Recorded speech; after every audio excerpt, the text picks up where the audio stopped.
you're watching this video, there's a good chance that the emotional side of the injury was just as bad as the physical. All the things that we couldn't do while we were out. I was the person that was so against surgery. I didn't want to talk about it, think about it, didn't even cross my mind. It was like, that is something that is not going to happen. And I did everything else under the moon that was available to us that we tried to do to get rid of the pain. Hi, everyone. It's me, CK, the creator and host of the podcast, Bed, Back, and Beyond. Most likely, if you found my podcast, it's because you've injured your back or neck. I herniated a disc in 2019, and I will never forget the physical and emotional trauma that came with that injury. And that's why I created the Bed, Back, Beyond podcast. I wanted to give a one-stop shop of positive recovery stories from serious neck or back injury to those of you in need. And this is where I would like to ask for your help. If I have been an encouragement to you in any way, would you consider hitting the subscribe or follow button? I would love to get this podcast out there more and in front of the eyes of those who need it. And also, I would love to find people who are willing to share their positive story of recovery from any type of back or neck injury. If you're someone who would like to share your story on the show, head over to bedbackbeyond.com and click Share Your Story. You're listening to Bed, Back, and Beyond, sharing positive stories of recovery from serious back or neck injury. Your host is CK, whose favorite fictional character is Odd Thomas. In this episode, we're joined by Alexander, travel agent and entrepreneur. Hi, Alex. Thank you so much for joining me on the Bed, Back, and Beyond podcast. Before we dive into your injury, I would love just to get to know a little bit about you. So how about you share some of your hobbies or where you're from? Yeah, thank you, Christine, for having me. It's so exciting to be here. Some of my hobbies, I love to travel, love to do my light work, which is to help people. So any way that I can do that, like what we're doing today, is an absolute honor. Full-time entrepreneur here in Austin, Texas. I own a travel company. And so if you're watching this video, there's a good chance that the emotional side of the injury was just as bad as the physical. All the things that we couldn't do while we were out. Yeah, it is such an emotional roller coaster. So how did you injure yourself? It was a culmination of, not taking care of myself ultimately, not listening to my body. At that time, hindsight, I didn't know anything about the back, the spine, the neck, or anything like that. Didn't know what were bad things to do. And again, didn't listen to my body. So ultimately it ended up being a workout, plus filming a podcast, actually, where I didn't know, which won't happen today, I promise. But I didn't know back then about the back. And I remember sitting down in the chair that I was sitting in and almost like squeezing my back like forward like that, thinking that was going to relieve pressure or relieve pain. But it was actually the exact opposite. I actually, in that moment, felt something squeeze out of my back, which was and turned out to be L5 S1 disc injury. And then the next day I woke up, life was different. I'm L5 S1 also. All right. So you didn't have a slow progression of pain. You just had that sudden, intense moment of pain. So the moment it happened, I didn't have any pain. Okay. I woke up the next day and the pain began into the glute, then progressed over the next 35, 40 days into my other hamstring, and then eventually down into like the ball of my foot after, 60 days or so. The tingling and numbness? Yeah, sharp pain, very intense sharp pain down my left leg. Okay. So at that moment, did you say this is a herniated disc, or did you try to self-diagnose and figure it out on your own? I definitely tried to figure it out on my own. I didn't think that it was a back injury. I thought, I'm so young that there's no way I couldn't be the type to get injured like this. I work out. I try to do my best to stay in shape. So I thought it was a piriformis injury, like one of those piriformis things. Did everything I could to try to stretch and, all of what you would read online for solving a piriformis injury, like rolling on a, Bosu ball or whatever they call it, trying to massage it out, and nothing changed it. In fact, because I was not believing it was actually a back injury, I did things that probably made it worse, like maybe continued to work out Mm-hmm. or bent over forward, like doing hamstring type of stretches, which when you're dealing with that injury, it's, not something that's good to do at that time. Yeah, I'm laughing because I was the same exact thing. My pain started just as a sharp pain in my glute, and it lived there for a while. So I Yeah. was thinking it was the I can never say it right, piriformis Yeah. muscle. So I was doing all those stretches. I had a tennis ball, doing all that stuff, and then it wasn't until I rolled over one morning and the pain was so bad we had to call an ambulance. Yeah. Wow. How Wow. I got the herniated disc. But Wow. yeah, trying to figure everything out, but that can't be that. Yeah. Can't be the back. Yes. So, did you eventually get an MRI, or how did you move from the I did. piriformis to actually a herniated disc? Yeah, I did. It finally took me getting an X-ray and then not seeing anything from it, and then the specialist that I was with recommending the MRI. Yeah. So I nipped it in the butt, found an imagery place, went to Simon Med and had the MRI. Yeah. And and I asked, because I still in that moment didn't believe it was my back, I asked them to do my leg. Mhm. But the doctor that recommended me, I didn't know this at the time, but put it for my lower back, which I'm thankful that he did. Mhm. That's how I found out that it was in fact a lower back injury and not like a leg or a piriformis injury or anything like that. And then, did you decide right then and there, like, I'm going to get surgery, or did you think I can fix this? I said I could fix it. I was Uh-huh. like, I was the person that was so against surgery. I Okay. didn't want to talk about it, think about it, didn't even cross my mind. It was like, that is something that is not going to happen. And I did everything else under the moon that was available to us that we tried to do to get rid of the pain. So acupuncture, massage Okay. therapy, rolling out like massage balls, heat, stretch, ice, try to wilt my way out of it through my mind. Yeah. And nothing worked for almost a year. I was on the floor. Wow. Wow. A year of being in that much pain. Yeah. How did you? I'm sure that just cramped your traveling style. First off, It didn't How did- actually. So it didn't. it didn't. Oh, It did not. No, because I was so positive throughout the time frame. Most days, it's a very emotional injury, but I'd say some days I felt like you're gonna have some cats in this video if you haven't that's noticed. fine. Some days, you're like on top of the mountain thinking that you can take on the injury yourself and make it all better. Then the very next day, you're like, this is never going to get better. Right. It's a balance that we play with ourselves. But I can definitely say that most days I was in the mindset that I was going to make it better. I didn't need surgery. Unfortunately, that wasn't the case. Mhm. Eventually, took probably 9 months before I decided that I was going to go through the procedure. And Okay. it didn't take but maybe 4 or 5 doctor visits before that finally did happen. Okay. So you said it took about 9 months for you to finally get surgery. Did you know a doctor, or how did you go about deciding which doctor to even see? I went on Google and just typed in like specialist near me. Yeah. I got very lucky with the doctor that I had found. I did not go to multiple doctors. I felt Mhm. very comfortable with the one that I had had. And I also made sure that he had like his 10,000 hours, type of thing, Right. and had done the procedure a bunch. So if that's a recommendation, I could definitely do that to people, is to make sure they have the 10,000 hours. It turned out to be the first one that I sat with. That is the one that I felt comfortable with. He did recommend it from the beginning that I did have the procedure. But throughout the time frame, one of the reasons that led me to finally having the procedure was because I was taking so much Tylenol and ibuprofen every single day Mhm. for 9 months straight. Right.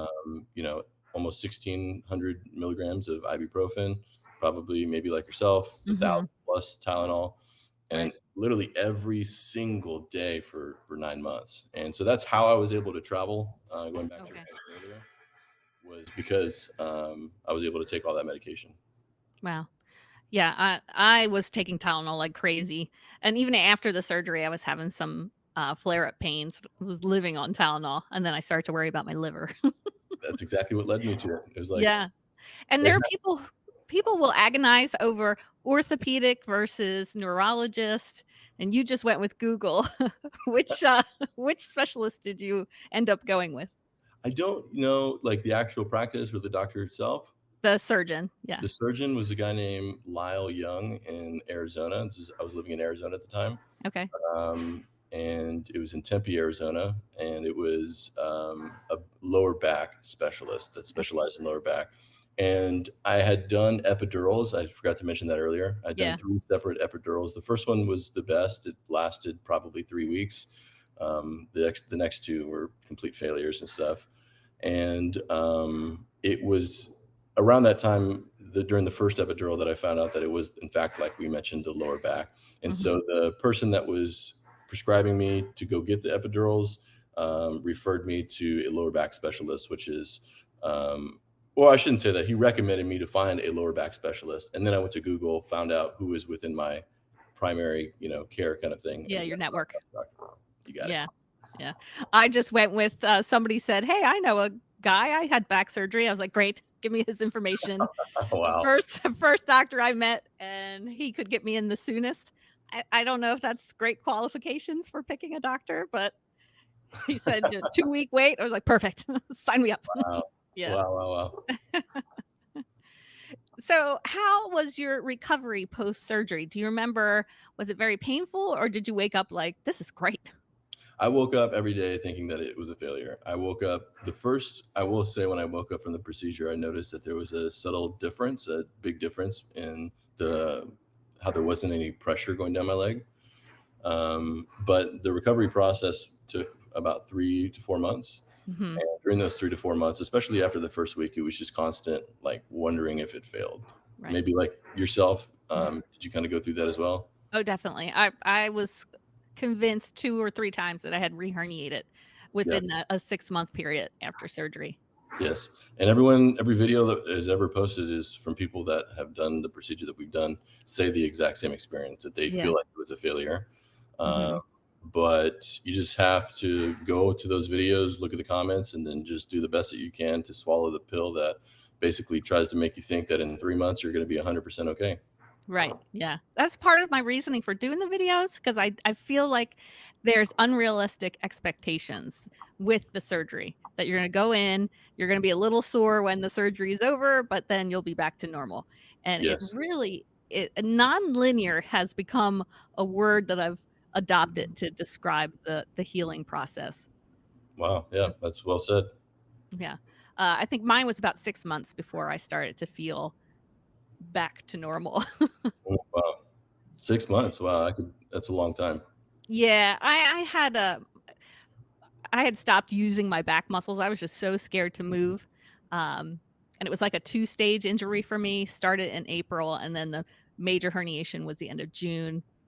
And then by the time I did the surgery, it was the end of August, and then started physical therapy. I hadn't used my back from April until physical therapy started. So It was very weak, and my muscles were misfiring in order when I would try to move. So my recovery was a little bit slower as far as the muscles go, because we had to retrain my brain. Yeah. Was most of the time during that April to August timeframe spent like on the floor? The June. When April started, it was just kind of felt like I threw my back out, and then the pain moved to my glute. And then throwing my back out usually will get better in 3 weeks, and then this one didn't. But in the end of June, I rolled over to get out of bed, and I was hit with the most painful thing I've ever felt. So from June to basically August, I was on the floor. And I did try 1 cortisone injection, which did have me moving around more for maybe about 2 or 3 weeks, and then once it wears away. Yeah. I don't know if you heard, somebody said to me that cortisone has a limited return. So it's usually done in like a series of 3 shots, but after so many, your body gets used to the cortisone. And so my thinking was, I'm only 40 years old. I'm probably going to need cortisone when I'm 70. And so that's why I didn't pursue 2 more shots after the first one. Yeah, it was just a hope, right? I think for both of us, that maybe this 1 shot could solve it all, but once it went away for both of us, it sounds like. And I went through 3 separate of them because I was not wanting to go through the back surgery. Yeah. Why were you so dead set against surgery? I just was I'm someone that is very in the belief that I can heal myself through my mind and just being positive and just through the law of attraction. And so I thought that maybe I can wilt my way through this. Yeah. And I didn't. I wasn't able to. Okay. So it came to a time, like we talked about, that I was taking enough ibuprofen and Tylenol for too long that there was more of a liver concern. Not that I was Mhm. noticing things, but that I'm Sure. thinking to myself, this can't be healthy to do Right. this, continue to do this for another 6 months. So I've probably got to do this procedure. Mhm. Did it feel like a defeat to resign to surgery, or did you look at it like, okay, it's just the next step in treatment? It did, Mhm. but in the same breath, you know, we're the type of people that when we feel like we make a decision, it's the right decision kind of thing. Mhm. Mhm. So I did go through that too, Yeah. knowing that it was the right decision because of how much medication that I was taking. But yeah, I mean, yeah, I can't walk away saying it didn't feel like a defeat. I wish I could Mhm. have healed myself through it. Yeah. Yeah. I remember agonizing over, do I get the surgery or not? And I was actually sitting there praying, like, I need a sign. Like, what's the right decision? And just then I get a phone call from my father-in-law, who doesn't usually call me. And I said, I'm trying to decide if surgery is the right way. And he just said, ding, ding, ding, ding. That's what you need to do. So I was like, okay, thanks That for the was it. message. So once I made the decision, then that was like, okay, that decision is made. That's Yep. what I'm doing. I didn't wrestle with, should I cancel? Should I try longer? I Yeah. just wanted to get out of pain. Same. Yeah. Same exact way. Okay. And so how are you feeling now? 2 years later, I'm happy to say that I'm 100%. I'm 100%. I can Perfect. do just about everything. I will say that I have a little bit less mobility, but that's only because I haven't done the extra work, is the best Hmm. way to say it, to make sure that has come back. I've done some work, the physical therapy stuff, making sure that I don't do some of the things that I did before. But I haven't done the extra work to make sure that my mobility is back, but I'm completely functional again. That's great. Yeah, I like to do dance workout videos for exercise. And I said to my husband, I can't wave like I used to. I can't wait. Ah. So tell us a little bit about your travel business. Yeah, I help people that want to save money on hotels. So people that are hotel travelers, people that when they don't travel with groups and don't book with Airbnb, which is Hmm. the best, in my opinion, route for group travel. But Hmm. people that are wanting to just maybe travel with their spouse, their girlfriend, their boyfriend, or a friend to a new destination in a new city that they've never been, then we can help actually save them a ton of money off of their hotels. So, like for example, if you wanted to travel to Tulum this March, we have hotels that are now we don't own the hotels. So just like Expedia, you would go online, you would book the hotel through our website. So instead of for the same hotel that's listed on Expedia for I don't know, let's say $147 a night, we would have that exact same hotel, same dates, same everything for $74 a night. And the reason is because Expedia and Priceline, these two companies own more than 95% of all of the other online companies that we've heard of, from Trivago to Kayak, Oh. hotels.com. Yeah, are all owned by Expedia and Priceline. And so we don't know it as consumers, but whether we're booking through Expedia or we're booking through Kayak, we're still booking through Expedia. Hmm. And so the hotel obviously needs to make money. Expedia can make money. And then we are, as consumers, just kind of tricked into thinking that we're saving money because we shopped on 3 or 4 different websites. Hmm. But in reality, we all booked with the same company at the end of the day. Wow. What's the name of your company? Purely travel. Purely Travel. Look And at what's this the name of your cat? Lila. She's 4 months old, so Oh. nice. She's still a baby. Are you traveling to these hotels and checking them out and deciding if they're worth your recommending? Yes, and now keep in mind too is that all of the same inventory, so like all of the same hotels that are on Expedia's website are the same hotels that would be on our website. So these aren't like our personal hotels. These are hotels that this is awesome. I love it. You are so sweet. For those who are just listening, we have a cat joining us. Yeah, so all the same inventory that's like on Expedia would be on our website. So they're already all vetted out. It's all the the Hiltons, the Marriotts, the boutique hotels, all the same hotels that you'd find on Expedia's website, you'd also find on our website as well. Okay, that's great. I'm going to put your website right up on the screen for the those watching, and then I'll include it on the podcast description. Awesome. So after your surgery, how Yes. was flying in planes? Because I'm imagining you were on some long distance flights. Yeah. I luckily during my injury only had one event that my back pain was so bad while sitting in a plane that I had to go to the bathroom and actually lay on the bathroom floor inside of the airplane. It was like Oh, miserable. wow. I didn't Yeah. even think they were big enough to do that. But they're not. However, this one airplane, I don't know, maybe it was like supposed to happen, had a longer bathroom. So I was so thankful for that. That was the only instance during my injury that I had an intense type 10 level pain down my Wow. leg. But outside of that, after that, whether it's overseas, over the pond, like a 12-hour flight, Hmm. I've been able to do it without needing to take any type of breaks or pain medication. That's great. So someone who is currently dealing with a herniated disc and feeling like life will never be the same again, what do you have to say to them? It's going to get better. It's a chapter of your life. It will get better. And you have to understand that it will get better. Everyone that has gone through this injury has gone through the same feeling that it was a chapter in their life and that chapter is behind them. Unfortunately, right now you are going through that chapter, but it will get better. That's great.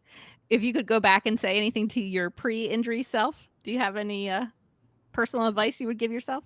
Yeah, I think I would have done the procedure sooner. I Mm. let almost a year of my life be spent on the floor Right. inside of my house on my back and not able to really take care of myself to go to normal things like the grocery store. It was an immense chore, having to lay down and I didn't have this one either. But having to lay down for like an hour just to get my back right, Right. iced it, then take ibuprofen, then it had to be like a perfect scenario. And then while I'm in the grocery store, there's many times where I actually had to lay down inside of the grocery store. This is before my girlfriend and I were together. Uh-huh. And so, because I had to get groceries, and this was kind of during COVID too, so there wasn't a lot of like what we have today, like Shipt and Uber Eats type grocery Right. delivery places. Otherwise, I Mhm. would have used those. So I had to do it all myself. So if I could go back in time, and I would have gotten the procedure a little bit sooner. Okay. Do you remember how long you needed help post-surgery? Or were you able just to take care of yourself? I do, yeah. I needed help for probably 2 weeks. Okay. Things being brought to me, water, food, things like that. Mhm. But you were at the point where you would say, if I had to, I would do surgery again? Yes, 1000%, and I would have Yeah. done it sooner. Yeah. Well, that's great. Alex, thank you so much for joining me on the podcast. Do you have anything else that you would like to point out or want people currently suffering to know? Yeah, I mean, get your MRI if you haven't already. Get your MRI. Make sure you find the doctor that you feel comfortable with and that has had their 10,000 hours. Mhm. If you're like us today, where you're taking a ton of medication just to get through the day, ask yourself what the benefit is to that doing that long term. And um, you know, it's a very tough emotional injury. So Mhm. I hope that you dealing with this know that again it will get better. And getting the MRI is definitely something we need to advocate for because Yeah, for some reason they wanna do an X-ray first, but that doesn't show a herniated disc. right, So I right. feel like a waste of time and a waste of radiation. Yeah, well said. Exactly. Well, great. Thank you again so much. And if you are a listener who would love to share your story of positive recovery from a back or neck injury, head over to bedbackbeyond.com and click share your story. I would love to include you in the show. Alex, thank you so much. You're just a great inspiration of life getting back to normal, traveling, and positive mindset for this injury. Well, thank you. The pleasure's been all mine.